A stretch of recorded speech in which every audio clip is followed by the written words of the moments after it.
പല ഭാഗത്തുനിന്നും സമസ്ത പ്രവർത്തകർക്കെതിരെയൊക്കെ ഭീഷണികളൊക്കെ ഉണ്ട്. പ്രതികാര നടപടികൾ ഉണ്ടാവും.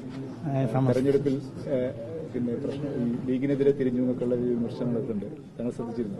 ഞാൻ ശ്രദ്ധിച്ചില്ല. അങ്ങനെയൊന്നും ഉണ്ടാവില്ലല്ലോ. സമസ്ത പ്രവർത്തകർക്കെതിരെ ആരും ഒരു ഭീഷണിയും മുഴക്കില്ല.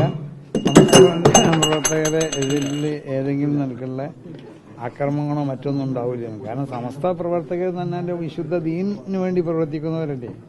അവരെന്ത് ബുദ്ധിമുട്ടാക്കാൻ? ഇതിൽ ഈ പൊതു തെരഞ്ഞെടുപ്പിന്റെ ഘട്ടത്തിൽ സമസ്തയുടെ നേതാക്കൾ തന്നെ കുറച്ചുകൂടെ പ്രത്യക്ഷത്തിൽ രാഷ്ട്രീയം പറയുന്നതായിട്ട് തോന്നി. ഇപ്പോൾ ഉമർ ഫൈസും ഒക്കെ ആണെങ്കിൽ ഇടതുപക്ഷത്തിന് വേണ്ടി സംസാരിക്കുന്നത് പോലെ പ്രത്യക്ഷത്തിൽ തന്നെ വന്നു. അത് ഇതിപ്പോ അയാളോട് ചോദിക്കേണ്ടതാണ്. അയാൾ എന്ത് അങ്ങനെ പറഞ്ഞിട്ടുണ്ട് എനിക്കറിയില്ല. ഞാൻ അയാൾ പറഞ്ഞ പോലുള്ള നേതാക്കള് ഉമർ ഫൈസി മുക്കുമായിട്ട് കൂടിക്കാഴ്ച നടത്തുന്നു. കൂടിക്കാഴ്ചപ്പോ ജയരാജൻ പലയിടത്തും കൂടിക്കാഴ്ച നടത്തിയെന്ന് അറിഞ്ഞില്ലേ? കൂടിക്കാഴ്ചപ്പോ കാണുമ്പോഴേറ്റൊക്കെ നമ്മളെല്ലാവരും വന്നാലും എല്ലാവരായിട്ടും കൂടിക്കാഴ്ച.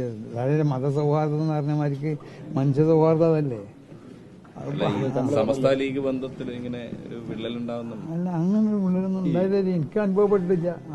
താങ്കളിപ്പോ പ്രശ്നത്തിൽ പറഞ്ഞല്ലോ ഈ മദ്രസകളിൽ നിന്നൊക്കെ പലരെയും ഒഴിവാക്കുന്നതായിട്ടൊക്കെ ശ്രദ്ധയിൽപ്പെട്ടിട്ടുണ്ട്. പിന്നെ അതൊക്കെ ആരോ പറഞ്ഞു കേൾക്കുന്നുണ്ട്. ഒഴിവാക്കലൊന്നും ഉണ്ടാവില്ല.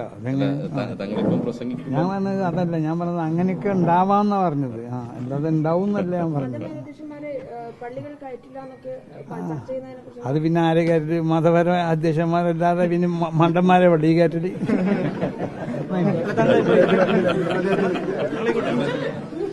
വിമർശകർക്കൊക്കെ മറുപടി തെരഞ്ഞെടുപ്പിൽ ഉണ്ടാവോ? നമ്മളും തെരഞ്ഞെടുപ്പ് ബന്ധമില്ലല്ലോ. നമ്മള് മതത്തിന്റെ ആൾക്കാരല്ലേ.